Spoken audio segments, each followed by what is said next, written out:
स्वागत है दोस्तों आप सभी का आपके अपने प्यारे मल्टीपर्पज़ चैनल परीक्षा निकेतन आ यूनिक जर्नी ऑफ डेस्टिनेशन में। और जो हमारे एसएससी एमटीएस 2023 के लिए एग्जाम चल रहे हैं उनमें जो मेमोरी बेस्ड क्वेश्चन आपके सामने आ रहे हैं और उन क्वेश्चन को लेकर के साथ ही साथ एक्सपेक्टेड क्वेश्चन को लेकर के आपके सामने मॉडल टेस्ट बन रहे हैं। और ये मॉडल टेस्ट नंबर 4 है जहाँ पर हम इंग्लिश के 25 क्वेश्चन डिस्कस करने जा रहे हैं। तो बिल्कुल बिना देरी के हम लोग बढ़ते हैं अपने क्वेश्चन की ओर, देखते हैं पहला क्वेश्चन क्या है। क्वेश्चन नंबर 1 आपके सामने लिखा हुआ है। आपको इसमें क्या करना है, जो एक वर्ड अंडरलाइन है इसका एंटोनिम आपको बताना है। क्या है? हर sudden presence at the school after a long interval surprised everyone. मतलब अचानक से जो स्कूल में प्रेजेंट हो गया इससे सभी लोग शॉक हो गए, ठीक है, सरप्राइज हो गए। अब प्रेजेंस और प्रेजेंस का पूछा है एंटोनिम, तो एंटोनिम क्या होगा? अब्सेंस होगा। सभी कितना सिंपल है, तो ऑप्शन नंबर 2 हमारा करेक्ट हो जाएगा। ठीक है दोस्तों, बढ़ते हैं नेक्स्ट क्वेश्चन नंबर 2 की ओर। What is the synonym of the word withdraw? Withdraw का मतलब क्या होता है? जैसे हम पैसे वगैरह एटीएम वगैरह से निकालने जाते हैं या बैंक से निकालने जाते हैं तो विड्रॉ का इस्तेमाल करते, कहते हैं विड्रॉ द मनी, तो यानी निकालने के सेंस में सिनोनिम आपसे पूछा गया है। तो डिपार्चर का मतलब भी क्या होता है? निकलना। कोई गाड़ी वगैरह क्या करेगी? डिपार्ट कर गई। एराई माने पहुंचना, डिपार्चर माने निकलना। तो विड्रॉ का जो बेस्ट सिनोनिम होगा ऑप्शन नंबर सी हो जाएगा। ठीक है दोस्तों, बढ़ते हैं क्वेश्चन नंबर 3 की ओर। फीजिबिलिटी एक वर्ड है और इसका आपका अपोजिट वर्ड पूछा है। अपोजिट का मतलब क्या होता है? एंटोनिम आपसे पूछा गया है। तो पहले तो ये पता होना चाहिए कि फीजिबिलिटी का मतलब आपसे मतलब क्या होता है। तो फीजिबिलिटी का मतलब होता है कि एक आशा की किरण, यानी कि आप एक होप बनाए रखे हुए हैं कि हो सकता है कुछ अच्छा काम हो जाए। जैसे आप सभी लोग जॉब की एक आशा बनाए रहे हैं कि हो सकता है हमारा जॉब में सिलेक्शन हो जाए, ठीक है। तो फिजिबिलिटी आशा की किरण, और इसका अगर हम बात करेंगे अपोजिट तो हो जाएगा होपलेस। तो फिजिबिलिटी होपफुल के सेंस में आती है और अपोजिट में इसका होपलेस हो जाएगा, तो ऑप्शन नंबर 2 करेक्ट हो जाएगा। ठीक है दोस्तों, क्वेश्चन नंबर 4 आपके सामने वन वर्ड सब्स्टिट्यूशन है। अ hunting weapon which comes back use the Australian Aborigines. ये मतलब ऑस्ट्रेलिया में एक हथियार पाया जाता है, एक वेपन पाया जो इस प्रकार से हंसिए के आकार कर्ड आकार का होता है।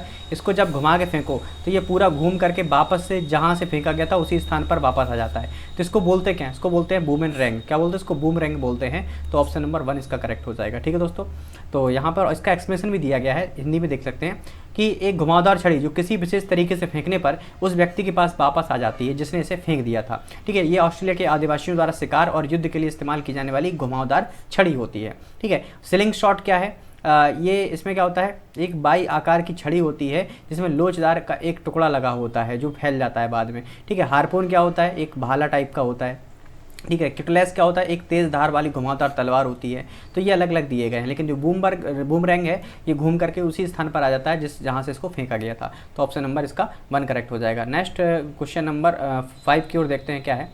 यहाँ पे एक वर्ड दिया गया कॉलिशन, और इसका आपका सेम यानी कि सिनोनिम पूछा गया है। किसका? कॉलिशन। कॉलिशन का मतलब क्या होता है? मिल जाना, ठीक, कोलाइड कर जाना, मिल जाना। तो यानी कि इसका करेक्ट सिनोनिम हो जाएगा एलाइन। एलाइन का मतलब भी होता है जो दोस्त लोग आपस में मिल जाते हैं, एलाइन पावर्स मिल जाती हैं जो सेकंड वर्ल्ड वॉर के समय मिल गई थी। तो एलाइन का मतलब भी होता है मिलना, कोलिशन का मतलब भी तो होता है मिलना। तो ऑप्शन नंबर डी इसका करेक्ट हो जाएगा। तो ये क्वेश्चन नंबर आपका 5 था। बढ़ते हैं क्वेश्चन नंबर 6 की ओर। क्वेश्चन नंबर 6 में आपको करेक्ट फिल करना है। The last dash were perform before the body was cremated. मतलब आखिरी वो अधिकार जब बॉडी को क्रिमिनेट मतलब कि आखिरी संस्कार के लिए ले जाया जा रहा होता है। तो यहाँ पे अधिकारों की बात की जा रही है। तो यहाँ पे राइट मतलब लेख नहीं होगा, ये राइट्स मतलब वो वाला नहीं है सही गलत वाला, ठीक है, विदर्स ये नहीं होगा। यहाँ पे इस राइट्स का इस्तेमाल किया जाएगा, RITES। तो द लास्ट राइट्स, या जो रिचुअल के सेंस में नहीं आते हैं, रिचुअल्स रीति रिवाज, द लास्ट रिचुअल उसी के सेंस में आया राइट्स। द लास्ट रिचुअल पर perform before the body was cremated. Okay, option number 1 correct हो जाएगा। नेक्स्ट क्वेश्चन नंबर 7 है। इनकरेक्टली स्पेल्ड वर्ड आपको बताना है। लॉजिंग बिल्कुल सही है, कैफेटेरिया बिल्कुल सही है, कैफिन बिल्कुल सही है, रेस्टोरेंट ये गलत है क्योंकि रेस्टोरेंट की स्पेलिंग होती है RESTAURANT। ठीक है, तो ऑप्शन नंबर इसका डी करेक्ट हो जाएगा। ठीक है दोस्तों, नेक्स्ट क्वेश्चन नंबर ये हो गया हमारा। ठीक है, क्वेश्चन नंबर 8 क्या है? Select the most appropriate meaning of the underlined idiom and phrases without rhyme or reason। Without rhyme और रीजन का मतलब होता है कि आप एक्सप्लेन कर रहे हैं किसी चीज़ को, आप क्या कर रहे हैं? किसी चीज़ को एक्सप्लेन कर रहे हैं लेकिन विदाउट एनी रीज़न, मतलब उसका रीजनेबल कंडीशन नहीं बता रहे हैं कि हाँ ऐसा ऐसा होता है, उन्होंने कहा ऐसा होता है, कैसा होता है, ऐसे होता है, मतलब कोई इसका सुटेबल रीजन नहीं है। विदाउट रीजन आप किसी चीज़ को एक्सप्लेन कर रहे हैं और उसको सत्य साबित करने की कोशिश कर रहे हैं। तो विदाउट राइम और रीजन का मतलब होता है विदाउट अ रीजनेबल एक्सप्लेनेशन। ठीक है, तो ऑप्शन नंबर डी इसका करेक्ट हो जाएगा। ठीक, बढ़ते हैं नेक्स्ट क्वेश्चन नंबर 9 की ओर। ही वॉन्ट या he would not come to party unless you will invite him personally. जब तक आप उसको पर्सनली इन्वाइट नहीं कर सकते वो आपकी पार्टी में नहीं आएगा। तो आपको पता होगा जब भी इस प्रकार से कंडीशनल सेंटेंस आपस में जुड़े होते हैं तो इनका कॉम्बिनेशन होता है क्या कि एक होता है आपका सिंपल प्रेजेंट में, सिंपल प्रेजेंट में। और सिंपल प्रेजेंट के साथ जो आपका कंडीशनल सेंटेंस होता है, ठीक है, वो आपका जुड़ा होता है किसके साथ, वुड के साथ जुड़ा होता है, वुड प्लस वर्ब की फर्स्ट फॉर्म। तो यहाँ पे देखेंगे वुड प्लस वर्ब की फर्स्ट फॉर्म है, लेकिन ये जो लिखा है विल इन्वाइट, ये आपका फ्यूचर इंडेफिनिट दिया है, जो कि गलत है। यहाँ पे सिंपल प्रेजेंट में होना चाहिए था, तो विल इन्वाइट के स्थान पर केवल इन्वाइट का प्रयोग किया जाएगा। तो he would not come to the party unless you invite him personally. Option number 1 correct हो जाएगा। नेक्स्ट क्वेश्चन नंबर 10 है अनहीवल। अनहीवल का आपको सेम मतलब यानी कि सिनोनिम आपसे पूछा गया है। अनहीवल का मतलब क्या होता है, उथल पुथल। अनहीवल का मतलब क्या होता है, उथल पुथल, मतलब ठीक है अचानक से आ जाना, तो इसको बोलते हैं डिस्टर्ब हो जाना। तो ऑप्शन नंबर सी इसका करेक्ट सिनोनिम हो जाएगा। ठीक, बढ़ते हैं नेक्स्ट क्वेश्चन नंबर 11 की ओर। क्वेश्चन नंबर 11 आपके सामने, यहाँ पर आपका पैराजम्बलिंग है और यहाँ पे ए बी सी डी इस प्रकार से क्रम में दिए गए हैं, आपको इसको क्या करेक्ट ऑर्डर में लगाना है। ठीक है, तो पढ़ेंगे क्या है, the whole area has been designed like a garden from Alice in Wonderland. It is about having fun, यानी कि ये तो हो नहीं सकता है और ये भी स्टार्टिंग नहीं हो सकती। तो स्टार्टिंग आपको देखनी कहाँ से होनी है, ठीक है। But the world of children, यानी बट लग गया, यानी ये स्टार्टिंग नहीं है। अब देखो देयर आर, यही वाला स्टार्टिंग वाला पॉइंट बन रहा है, यानी पहला ऑप्शन क्या होगा, डी होगा। क्यों, there are several different attraction in this vast area and there is a lot of see and do. तो यानी कि इसकी स्टार्टिंग ए बी और सी से नहीं हो सकती है, क्योंकि देखो ए वाले में क्या है, द होल एरिया है, मतलब किसी चीज़ के बारे में बात की जा रही है और वो चीज़ पहले आई होगी कहीं ना कहीं, तो ए स्टार्टिंग पॉइंट नहीं हो सकता। इट इज़ अबाउट, यानी इट का प्रयोग किया गया, इसका मानी इसके पहले भी कोई चीज़ एक्सप्लेनेबल होगी तो ये इसका भी प्रयोग नहीं कर सकते। बट इसका मतलब बट का है, इसके पहले भी कोई कंडीशनल सेंटेंस होगा तो ये भी नहीं होगा। तो यानी स्टार्टिंग वाला पॉइंट आपका क्या है, डी है।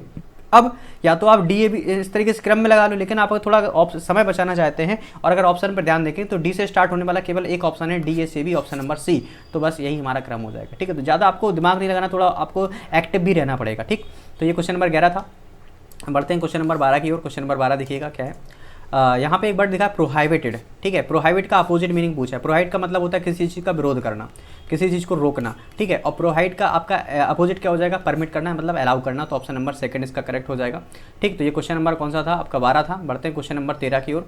क्वेश्चन नंबर 13 यहाँ पे लिखा हुआ है क्या, organic food seems to be in vogue these days, यानी जो ऑर्गेनिक फूड है इस समय इन वॉग्यू में। इन वॉग्यू आपके सामने एक ईडियम है और इस ईडियम का आपसे मतलब पूछा। इन वॉग्यू का मतलब होता है इन फैशन, मतलब प्रेजेंट टाइम में काफ़ी चर्चित में है, फैशन में है। तो यहाँ पे ऑप्शन नंबर डी इसका करेक्ट हो जाएगा। इन वॉग्यू का मतलब क्या होगा, इन फैशन। ठीक, नेक्स्ट क्वेश्चन नंबर 40 या प्रचलन में भी बोल सकते हैं इसको। क्वेश्चन नंबर 14 में भी आपके पैराजम्बलिंग है, आपको 4 सेंटेंस दिए गए हैं, आपको देखना है कौन सा करेक्ट में होगा। देखते हैं, the man who had caught me was a dreadful side, यानी कोई जो व्यक्ति पकड़ा गया है वो ठीक है, मतलब ड्रेडफुल साइड पकड़ा गया। बाद में देखते हैं, suddenly I was picked up, यानी सडनली से स्टार्टिंग नहीं होगा, क्योंकि सडनली अचानक इसके पहले कोई ना कोई बात हो गई, तो यानी ये स्टार्टिंग पॉइंट नहीं है। ओके, आगे देखते हैं, ही वाज अबाउट 40 ईयर्स, यानी जिस व्यक्ति के बारे में बात की जा रही है तो इसका मतलब उसके बारे में पहले कहीं ना कहीं चर्चा की जा चुकी है, तो यानी ये भी स्टार्टिंग पॉइंट नहीं हो सकता। I was only a child and small for my age, मैं एक अकेला सा बच्चा था जो छोटी उम्र का, ठीक है, जिसने मुझे पकड़ा था। तो यहाँ पे आप देख रहे हैं I was only a child, यानी स्टार्टिंग यानी डी से होने वाली है आपकी। I was only a child and small for my age, मैं सबसे छोटा बच्चा था। ठीक है, सडनली आई वाज पिक्ड, तभी मुझको पकड़ लिया गया। ठीक है, wild through the air and made to sit at a tombstone, और मुझे ऊपर बैठा दिया गया। डी के बाद क्या रहा, बी आ रहा, जिसने व्यक्ति ने बैठाया। The man who had caught me, जिसने मुझे पकड़ा, यानी ए आएगा, फिर लास्ट में क्या आ जाएगा, सी आ जाएगा। तो इसका करेक्ट आंसर हो जाएगा ऑप्शन नंबर सी। ठीक है, बढ़ते हैं नेक्स्ट क्वेश्चन नंबर 15 की ओर। क्वेश्चन नंबर 15 देखें क्या है, यहाँ पे सामने आपके लिखा हुआ है कॉजिंग अ स्ट्रॉन्ग डिसलाइक। ये वन वर्ड सब्स्टिट्यूशन आपको बताना है, जिसके यानी अचानक से आप क्या करते हैं, किसी को डिसलाइक कर रहे हैं, किसी को नापसंद कर रहे हैं। ठीक है, तो किसी को जब आप नापसंद करते हैं तो उसके लिए कौन सा वर्ड इस्तेमाल किया जाएगा, रिपल्सिव वर्ड इस्तेमाल किया जाएगा, क्योंकि नापसंद के सेंस में, एक मिनट, हाँ, नापसंद के सेंस में जैसे बोलते हैं अट्रैक्शन का मतलब होता है मिलना, ठीक है, आपस में आकर्षित होना, और मतलब बहुत बुरी तरीके से आप प्रतिकर्षित कर रहे हैं, स्ट्रॉन्ग डिसलाइक कर रहे हैं, तो यहाँ पे हेटफुल वर्ड का प्रयोग नहीं किया जाएगा, उससे बेटर वर्ड यहाँ पे आएगा रिपल्सिव के सेंस में। तो ऑप्शन नंबर इसका 3rd करेक्ट हो जाएगा। ठीक है दोस्तों, तो ये क्वेश्चन नंबर कौन सा था, 15 था। बढ़ते हैं क्वेश्चन नंबर 16 की ओर। यहाँ पर आपको बताना सेंटेंस के किस पार्ट में एरर है। Urgent step should be taken by the coalition so as we become self sufficient in this precious community. तो हमें को अर्जेंट कदम उठाने पड़ेंगे जिससे कि हम सेल्फ सफिशिएंट बन सकें। तो यहाँ पे जो सो एज लिखा है, सो एज ना होकर के यहाँ पे सो दैट होना चाहिए, सो दैट भी बिकम सेल्फ सफिशिएंट। ठीक है, तो यानी बी वाले पार्टीशन में एरर है, तो ऑप्शन नंबर 2 इसका करेक्ट हो जाएगा। नेक्स्ट क्वेश्चन नंबर 17 आपके सामने है, फ्रॉम दिस वैग्यू। वैग्यू का मतलब क्या होता है, अस्पष्ट। वैग्यू का मतलब क्या होता है, अस्पष्ट की स्थिति होती है, उसको बोलते हैं वैग्यू। एट गिफ्टेड राइटर और our author acquired some of his strong feelings for the नेब। नौसिखियों के लिए स्ट्रॉन्ग फीलिंग बताई गई है। तो जब कोई अस्पष्ट है मतलब इनकोहेरेंट के सेंस में उसका प्रयोग किया जाता है। इनकोहेरेंट का मतलब भी होता है अस्पष्टता। तो ऑप्शन नंबर डी करेक्ट हो जाएगा। ठीक है, नेक्स्ट क्वेश्चन नंबर 18 आपके सामने है, what makes the Chinese particularly fascinating is its written form. तो देखो रिटन फॉर्म का मतलब इस्तेमाल किया जा रहा है और यहाँ पे चाइनीज लिखा हुआ है। तो चाइनीज क्या एक लैंग्वेज है, चाइनीज़ क्या है लैंग्वेज है। और आपको पता है जब किसी, जैसे यहाँ पे लिखा है हिंदी, ध्यान से लिखना, ये हिंदी लिखा है, ये यहाँ पे लिखा हुआ है इंग्लिश। जब किसी लैंग्वेज के आगे द लग जाता है तो इसका मतलब हो जाता है वो लोग। द हिंदी का मतलब होता है हिंदी बोलने वाले लोग और द इंग्लिश का मतलब हो जाएगा अंग्रेज लोग। और यहाँ पे चाइनीज़ भाषा, और चाइनीज़ भाषा के अगर द लग गया तो यानी कि हो जाए चाइना के लोग। लेकिन पूरे सेंटेंस में चाइना के लोगों की बात नहीं की जा रही है, उस चाइनीज़ भाषा की बात की जा रही है। तो जो द है वो सुपरफ्लुअस है, यहाँ पे नहीं आना चाहिए। तो option number what makes the Chinese, तो ये इस वाले पार्टीशन में ही एरर है, ऑप्शन नंबर 1 करेक्ट हो जाएगा। ठीक है दोस्तों, पढ़ते हैं नेक्स्ट क्वेश्चन नंबर 19 पर। इनकरेक्टली स्पेल्ड वर्ड आपको बताना है।